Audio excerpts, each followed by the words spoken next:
Kwa jina naitwa Inspector Daniel Nyorobi, ni polisi kata wa kata ya Kilua.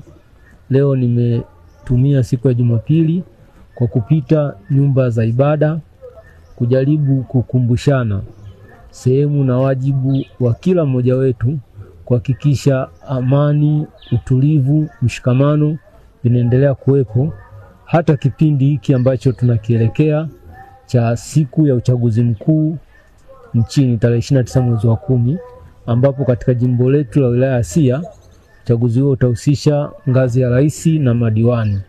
Kwa hiyo nimepita kuwaomba wananchi kushiriki katika swala zima la amani na utulivu.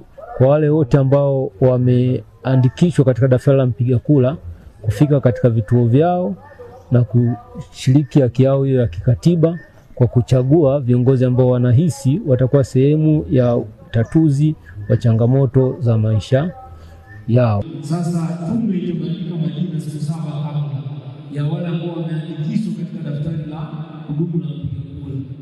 Kama utakwenda kumsoma na kugundua mtu fulani alishafariki, si sahihi kutumia kitambulisho chake kwenda kupiga kura.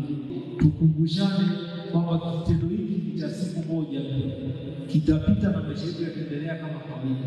Asante sana, tunashukuru sana kwa elimu hiyo na mashaka wote tumesikia, na mimi tuendelee kupokea elimu hiyo kwa kupitia vyombo vya habari na vipindi vyao pia kupata nafasi ya kuelimishana, lakini kuendelea hasa kuomba kama tulivyosema mwanzo, kuomba tarehe 29 ile siku ya amani, lakini ile tukio ambalo limepangwa basi la uchaguzi ifanyike vizuri na kwa amani, na kama mheshimiwa alivyosema basi tujue kwamba kuna maisha baada ya tarehe 29. Bwana Yesu asifiwe sana.